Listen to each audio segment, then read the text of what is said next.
stai soffrendo da dolori persistenti e stai continuando delle terapie come fisioterapia o osteopatia con risultati solo momentanei, se non inesistenti, questo è quello che ti invito a fare, di rivolgerti a una terapia che non prende solo il tuo corpo come fattore del dolore, ma anche la tua psicologia e i tuoi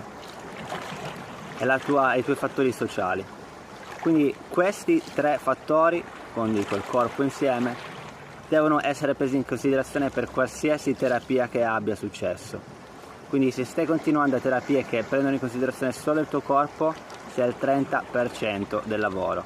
E questo è molto importante perché in Italia non si guardano i fattori psicologici e sociali del dolore, ma molti miei clienti, se non tutti i miei clienti, sono ritornati a star bene con quei fattori.